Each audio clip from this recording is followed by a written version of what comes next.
Ho, ho, ho! Happy holidays from the Movie Bears podcast. Little accoutrement left from the Loft sing-alongs. Very Merry Holiday sing-along the other day. Our two jingly balls and a stick. I like that. Attached to a glow stick. Brad, we're 4-H's. It's ho, ho, ho, ho. Oh, right. Because we're ho, ho, ho, hoes. Yeah, well, the 4-H's. The 4-H's of the Movie Bears podcast. I came up with the fucking 4-H's. I know. Aware. So it's got to be 4 O's. Yeah. Okay. But put those balls back on your chin. We've got plenty of hoes and bros to go around. Hey, everyone. So we are doing a special holiday-themed episode of the Movie Bears podcast. We're going to let you peek behind the little curtain a bit. We're actually recording this directly after our 4-year anniversary / Rogue One: A Star Wars Story episode. But we've changed outfits. We've re-accessorized since then because we're not going to be recording a show next week. So we will have this up on YouTube. Those of you who are watching live right now, you're getting to see this happen as it's recorded. Everyone else will get it on digital tape delay by about a week. In any event, blah, blah, blah. Welcome to our holiday extravaganza. Let's hear from my Christmas crew, my holiday homies. Jim Pugliafago, welcome back to the show. Hello, and welcome to the podcast, everyone. And Merry Christmas. Happy and holidays. Will Lindis. Will Lindis is here too. Welcome, Will. Hey, happy holidays, homos. That's 4. Hey, Jim, are you grabbing a pussy? I do. I grabbed my pussy. Now that we're on the cusp of the Trump presidency officially, I felt it was only right to do my part and grab a pussy. Sorry. Oh my goodness! Wow. Can't you hear it? Can't you hear it purr? Wow! Oh wow! Well, you may. It's late in the night.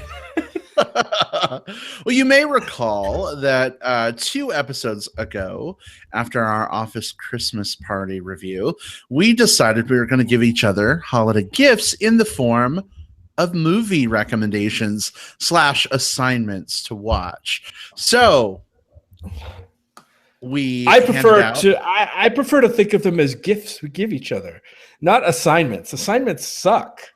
I said gifts / assignments. Okay, all right. One of mine felt like an assignment rather than a gift, maybe. I don't know. We'll get into that. In any event, what we're going to be doing is we're going to be talking a little bit about the movies we chose for each other, get some impressions from the person the movie was given to about what they thought. Guys, do we want spoilers involved? In case anybody else wants to check these films out? I would say I think we tread around them as best we can. I mean these are capsule reviews, not deep dive, so no spoilers. Yeah. All right. Some of them are fairly current. So yeah. Right. So all of that said, we will not spoil you on the main elements of these films, but some of these films are also 30 years old too. So take that for what you will. But let's go ahead and let's start with you, Will. So why don't you pick one of the gifts that you were given and tell us a little bit about your thoughts? All right. I'm gonna unwrap. That's the sound paper makes when it unwraps. It wasn't a transformer? Yeah, it could be that. No, this is the high quality of sound effects that we have. Jim, can you put some amazing unwrapping paper unwrapping sounds? That great. I absolutely will. Awesome. I'm gonna unwrap your present then, Jim. Because awesome. Yeah, you gifted me the assassination. Hope you like it. Well, we're about to find out. Actually, I did. Yeah. It's The Assassination of Jesse James by the coward Robert Ford. This is a 2007 film. This film interested me, and it was kind of on my radar, had been on my radar, and I'm glad, you made me kind of get off the chin, go for it, because when we were doing our best of the 21st century podcast earlier in the year, this one kept coming up on other people's lists. I kept seeing this one and it felt like this weird, weak spot for me, especially because I am a Casey Affleck fan. I think he is absolutely a stellar actor. I'm a Brad Pitt fan as well. I mean, he doesn't always have the best of roles, but he also has some amazing stuff. You've got people like Sam Rockwell in this. Paul Schneider turns in an amazing little supporting performance here. I really like this movie. What I liked so much about it is I think this movie had kind of the brass to like say right up front, like, sort of what the theme of the movie is going to be. Like, this isn't like, oh, what's going to happen to Jesse James? I mean, he is assassinated by the coward Robert Ford. This is a film setting up exactly that, but also the character, the relationships between these characters that leads to the activity and some of the aftermath, which, again, you can see a lot of that play out in the title of the film alone. So I think I'm dancing around spoilers while also filling in a lot of the gaps. I loved this movie. Having not seen it at the time, does this make my top 10 of the 21st century? I don't know. I don't know if like I would retroactively add this one into that list or not. I feel like I haven't had enough time for it to stew and for it to rattle around in my brain the way some of those films did. But I strongly recommend this one. This is a good little crime drama Western that isn't all like horses and stagecoaches. This is like the interplay between the characters during their downtime, and it's compelling for its entire 2 hour and 40-minute runtime. So thank you for this gift. I loved it. Oh, I'm glad you liked it. I this one kind of blew me away when I saw it too, because I didn't know what to expect. But like you, I kept hearing about it, coming up on other people's, best movie lists. I'm just like, well, I definitely have to see this. I love the performances in here, right? I mean, with Casey Affleck now getting a lot of buzz for his performance in Manchester by the Sea, which we won't spoil because Brad hasn't seen it yet. Going this week. Good. Deservingly so. This is the movie that, and I knew he was good from Gone Baby Gone, other stuff that he's done. But this movie really made me stand up and take notice. And Brad Pitt, I mean, the guy gets derided a lot for his performances and some of the roles that he takes, but I think this is one of his best roles. This is one of the most least Brad Pitt roles of Brad Pitt's career, and I think it definitely elevated him. And the cinematography in here is fantastic. I mean, Roger Deakins. There's some sequences in here that are like astounding. There's the train sequence. I'll talk about without spoiling it, but it's great, and so I'm glad you liked it. I'm really glad you liked it. And you're right. Like, Brad Pitt disappears into this role. Like, this is one of the few movies where I watched Brad Pitt in it, and by the end of the movie, like, I looked up and I was just like, oh yeah, that was Brad Pitt, wasn't it? And for me, I've seen 20 of his movies at this point, however many. Like, the dude's pretty prolific. But for me to, at this point in his career, and even for me, like 7, 8 years after it was originally made, so even further in his career, for it to be like such for him to disappear so much into the role, for me to forget who the actor is, that's saying a lot about the performance and the material he has to work with. So yeah, this was great. Mm-hmm. All right. And awesome. one other quick thing, it was interesting to see kind of like history or mythology like brought to life, like in a real dramatic way, and that was fascinating to me too, because we hear the stories about Jesse James and Gunslinger, and to see this movie's take on that reality, I thought was fascinating as well. So, yep, long title: The Assassination of Jesse James by the Coward Robert Ford. Well, there you go. All right. So it looks like the first gift was a success. Jim, why don't you unwrap one of yours? Yeah. So I'm going to unwrap sound effects. I'm going to unwrap the gift that I got from Will. And Will gave me this gift because he knows I have a bit of an affinity for South Korean cinema. Some South Korean movies are fantastic.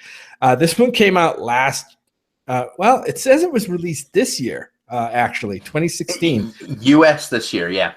Yeah, but I think it was probably out before that, but it was early in the year when I saw it. It's called The Wailing, and I'm not even going to try to pronounce this Korean title. It's like Gok Sung or something like that, right? Anyway, Yeah, this one is by director Hong Jin Na, and it's a very, very. I mean, this one. I'll just kind of describe the premise a little bit. Strange and terrifying things like start happening in this Korean village, and they get linked to this strange Japanese man who lives in the hills nearby. And I won't say much more of that, but there's a village sheriff, law enforcement guy who investigates what's going on. And he's for a law enforcement dude, an investigator. He's not exactly on the ball or with it, and he's kind of lost. He's fumbling around. Provides a lot of the comic relief. That's another thing about South Korean movies. They can have dead serious subject matter, but yet they have this streak of comedy running through them to try to offset the tension that this movie builds. And this film is really tense. Things start to ratchet up when this terror that's gripping this village starts to hit close to home for the sheriff. The movie takes a lot of weird twists with a shaman, ghosts, the devil, body horror in this one. And this one kept me guessing all the way to the end. You didn't really know what was really going on until you got to the end. And even then you're scratching your head like, wait a minute. This and that and that, and I loved it. I mean, this movie was fantastically shot, well acted. I just love this movie. It reminded me a little bit of one that I talked about on the show called Memories of Murder. There's another South Korean movie that was more of a procedural than this one was. This was like half procedural and half horror movie, I would say. But yeah, I love this one. I think this one is definitely worth going out and watching. And Will, I thank you for this gift of this movie. But it is awesome. Thank you. I won't have to return this one. I'm looking very much forward to, and we'll have to do this off air like sometime because of spoilers, but that ending, I remember walking out of it fairly confident. I knew what was going on. And then I looked up something on a forum and someone had a completely different read, and they're wrong. They're completely wrong. And I hate them for being wrong because I'm the one that's right. But at the same time, I love, I'm joking. They could be. No, I love that this is a movie where like you walk out of it and like there's different interpretations, and actually, you know, there's different ways of looking at this one. And I'd love to hear kind of your take on things. Oh yeah, and there's like cultural mythology and stuff involved in what's going on behind this story that I'm not even aware of, but the movie takes you there. Yeah. Think of like Korean Silence of the Lambs, kind of. I don't know. Think of that. I take it, yeah. All right. Well, 2 well-received gifts. I guess it's my turn to unwrap one of mine. Oh, Jim, it's your gift. Aww. So which what? You probably saw it as an assignment more than a gift, but go ahead. So Jim got me the movie Weiner, the documentary all about politician Anthony Weiner. And I had seen part of it with you, I think, when you watched it, Jim. But I was, I don't know, playing a game or something upstairs, and I missed a lot of it. So I will say, for a documentary about Weiner, I thought there'd be more Weiner in it. But that's okay. There was some. There was a little bit, like, I don't know. Pixelated Weiner. You know, I don't know. Documentaries for me are not like my favorite like movie genre. But I do have to say I did enjoy this documentary. I think some of the cool things that it does with sort of the humor question mark at Anthony Weiner. I don't know if the doc is trying to like show how bumbling and in his own way he gets. But there's definitely sort of a comedic element there that it's like an unintentional funny on Anthony Weiner's behalf. And I think the documentary does a great job of kind of highlighting, because every documentary has an agenda, right? So I'm sure they pick and chose clips that sort of were in line with sort of that message of what a bumbling kind of buffoon he is with his own political career. But I appreciated that it took something that could have been a very sort of dry procedural flavor and made it fun in the process. So Jim, definitely not a gift that I would return, but it is a gift I might not return to very often. I gotcha. Well, you sure? Because I could bring it back. I could probably get a refund and give you something else if you don't like it. I mean, if you had just gotten me a Sears gift card instead.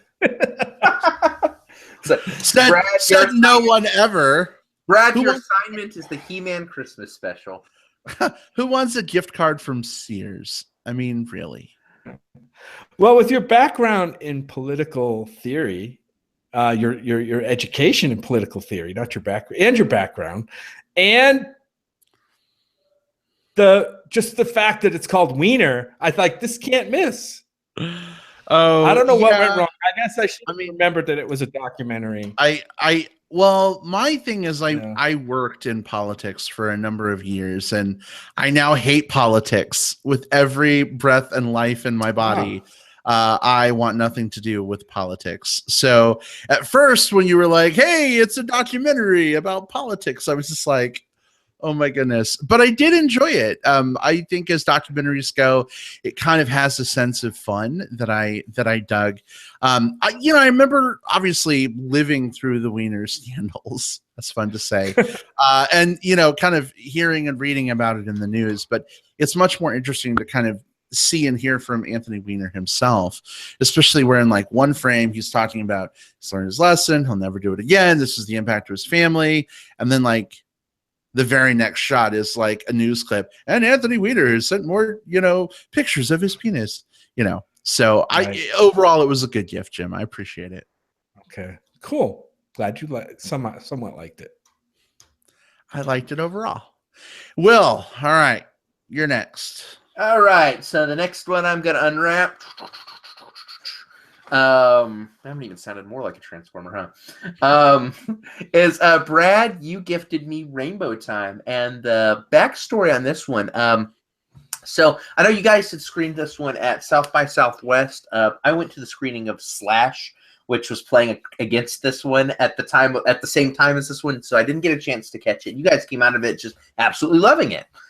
So it's great as a gift, so I can catch up to it. And I enjoyed this movie. This is a movie by director and writer Linus Phillips, who this isn't his first time working with the Duplases. He also co-starred against Jay Duplass in another South by Southwest movie, Manson Family Vacation. And this is about you've got a character played by Linus Phillips, who is a kind of a developmentally challenged, like 40-year-old guy named Shanzi.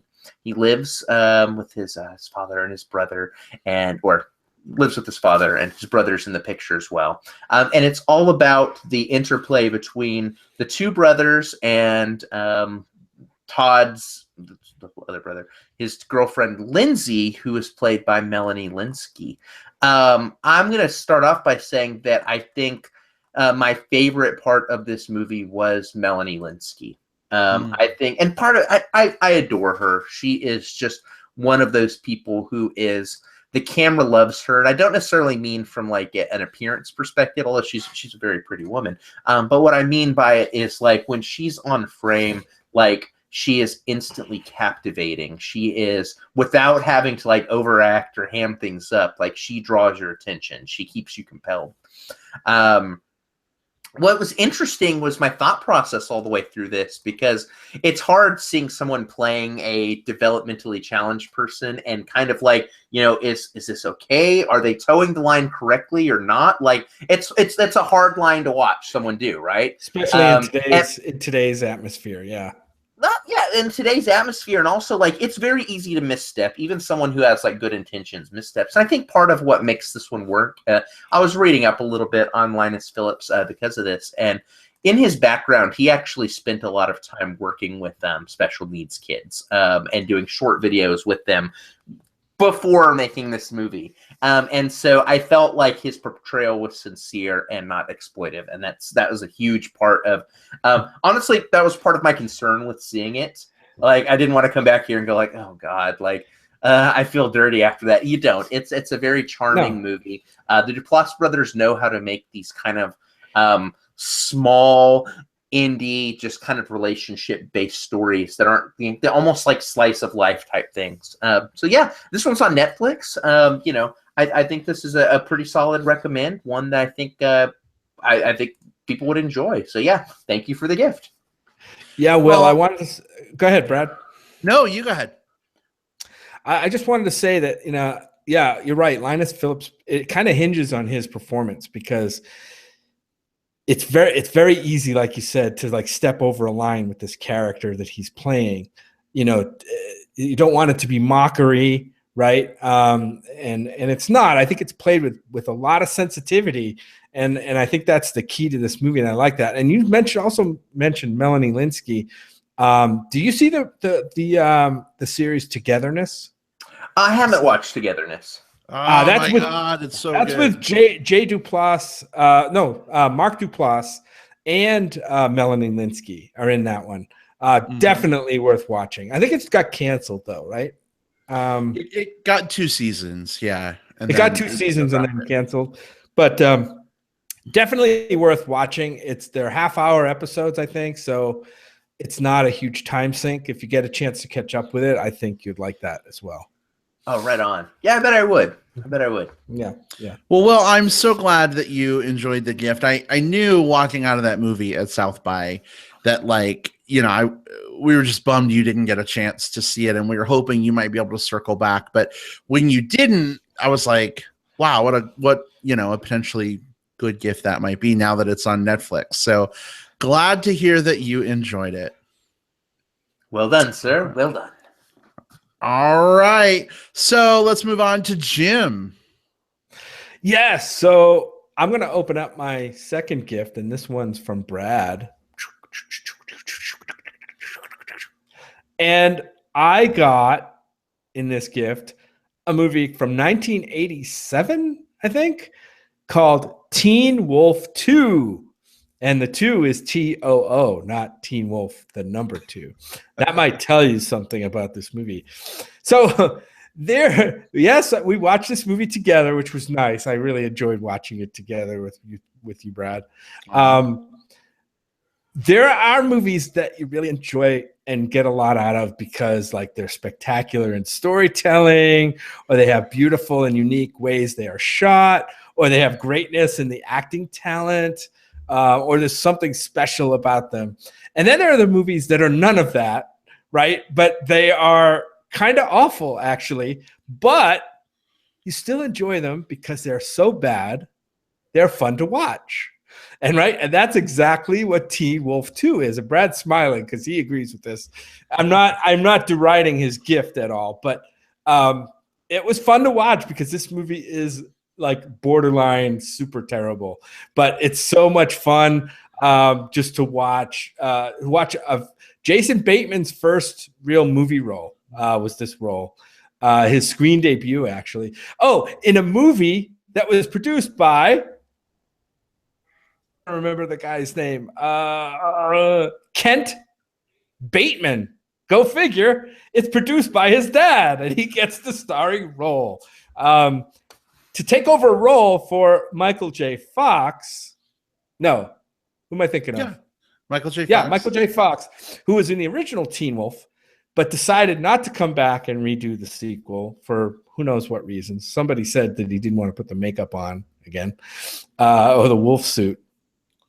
But it's just fun watching him in this movie, and there's this kind of a hot little chubby guy in this movie that I enjoyed watching in his gym shorts. So that was fun. You would. That was fun. And the character's name is Chubby. Go figure, right?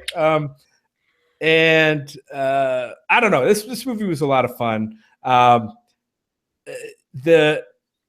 It's kind of a perfect palate cleanser for a lot of these like Oscar like heavier Oscar baity films. This is a perfect palate cleanser because it'll just take your mind off of all that stuff. Although I could have used some crackers to go along with all that 80s cheese. I'm just saying. But yeah, Teen Wolf 2, starring Jason Bateman and some other people who you might recognize from movies now. Cheesy soundtrack, cheesy special effects when he does his changeover to the wolf. Usually it's just like one scene is him like his eyes start to glow and then the camera cuts away and cuts back and he's full on wolf. No, they didn't spend any money on special effects here, but again, still a lot of fun. Bring back to that earlier time of like movies. Brad, tell me why you gave me this movie again, just a little bit. Oh, so it was a couple reasons. One, I know that, in getting to know me, you've discovered my pure love for 80s cheese. And sometimes we'll watch some of those movies and you have more fun because they're so bad than you do like other bad movies we watch nowadays. So it's like, all right, cheesy bad movies are a lock. And then it was like, two, we were talking about Christmas Office Party that week with Jason Bateman. So I was like, well, how can I combine cheesy like 80s so bad it's good with Jason Bateman? Ding, ding, ding, ding, ding. Teen Wolf 2. Perfect. This movie kind of reminded me a little bit of what was the dragon movie? The Last Dragon. The Last Dragon, yes. Except it didn't have as good a soundtrack. That's all. Leroy. So good. Anyway, right. Well, glad you enjoyed it, babe. I have one last gift to open. I can't even make paper unwrapping noises. Let's do this. There we go. There we go. That's a sound cue. Brad been a good boy? Brad is always a naughty boy. So oh my gosh, look what's out of the paper. I got Other People from Will. And I gotta tell you, Will, I was like, a dead mom movie for Christmas to a guy with a dead mom. Wow, that's a little interesting. But I actually ended up really, really appreciating this gift so much. Yeah, and I knew that you knew that I would. This is like I knew that you knew that he knew that he would. I screened it by Jim before signing it. Well, I wanted to see it anyway. So. This is just one of those movies that I think it handles grief in a way that is inherently relatable to people who haven't maybe experienced the loss of a parent, without it being too like maudlin or over dramatized. Jesse Plemons stars as a young man in his 20s or 30s who, has moved away from home to be a comedy writer, isn't doing so well, has broken up with his boyfriend, and has to move back home to take care of his mom who's dying from cancer. And pretty heavy premise. I have to say, Molly Shannon, who plays his mother, did such an absolutely beautiful job of playing that role. This is weird, but it reminded me a lot of my own mom trying to like be funny for everybody in her last days. Like it was more about her setting up life after her than it was about her and what she was going through. And that's the kind of woman that she was. And I see a lot of that in the Molly Shannon character as well. And I know we're not going into spoilers, so I won't go too deep in, but just certain things that she does, like a note she'll write or a thing she'll say, or, when this happens, remember this. Like, I just think it's kind of true to life, I think. And I cried a lot in the movie, but it also kind of left me with a certain hopefulness that I think is really fantastic. So, Will, absolutely great gift. Thank you.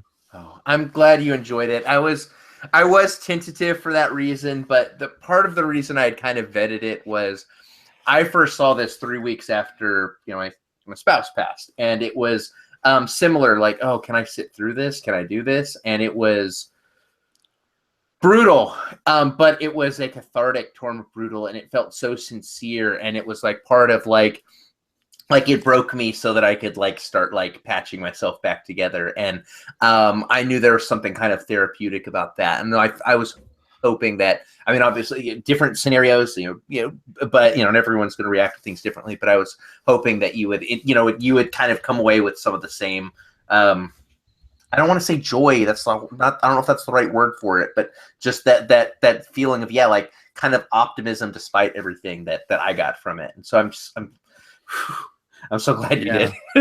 Well, and I mean, whether it's a parent or a spouse or a brother or a sister, I mean, if you've ever lost somebody close to you, I think this movie really sort of speaks to what you go through and what that process is like, but also this inherentness that like life for you will move on in some form, in some fashion, and it's kind of up to you to determine how it will move on. Yeah, well, I mean, this was kind of a half gift for me too, because this is a movie I really wanted to see this year. One of the indies that I wanted to see, mainly because I'm kind of a fan of Jesse Plemons, and I wanted to see him in a role where he had kind of a lead. This is kind of a lead role for him, I guess, maybe kind of a step up from just a supporting role, right? I would say that he and Molly Shannon are the two leads, are co-leads here. And they're both, I mean, to see Molly Shannon, she can definitely handle a dramatic role. And I'd love to see her do more in movies. But also, it's very real. It felt like a very real portrayal of gift and of grief and a family that's going through this. And man, there's one scene, and I won't go too much into spoilers. There's one scene where she's saying something near the end to her son, and I'm like, oh my God, this is going to be hard on Brad, because I think some of the things she's saying are exactly some of the things that that his mom said to him with regard to his sisters, and I'll just leave it at that. But that was one scene where I like, wow, like I didn't expect it to be that close to reality. So, but yeah, I think it's a great movie. I'm glad we watched it, and I think there's a couple of great performances in here. Agreed. Mm-hmm. All right. Well, guys, our holiday Christmas morning has expired. We're adding it. The hot cocoa has all been drained. The fire has died down to embers. The cats and the dogs are playing with the wrapping paper on the floor. And I think it's time for some Christmas dinner. Oh, that'd be nice. Whose house are we going to? Will, I guess I'm coming to you guys. Are you coming to us or come visit us? No. You guys are doing that in a couple months anyway, so I'll be there. All right. Awesome. Oh, goodness. Well, listen, from all of us here at the Movie Bears podcast, and all of us being three people, we just want to say, hope you guys have wonderful holidays. Have a great time with your family, your friends, your chosen family, whoever that is. Be safe, and we will see you guys in 2017. Happy holidays. Happy holidays, everyone. Happy holidays. Ho, ho, ho. Happy holidays. Merry Christmas. Oh, is this our sing-along? I think this is ours. Does nobody know the NSYNC Christmas? I didn't know it until the last Happy holidays. We just need Gary Coleman. Oh, wait. Oh, wait, I'm going to try to hit the Mariah Carey high note. No. Hold on. Let me put on my sneakers, because we're going to go for some runs. Yeah. I'm going to go for some runs. Yeah. Yeah. I'll let you professionals. Happy holidays, everybody. Goodbye. Goodbye. Bye-bye.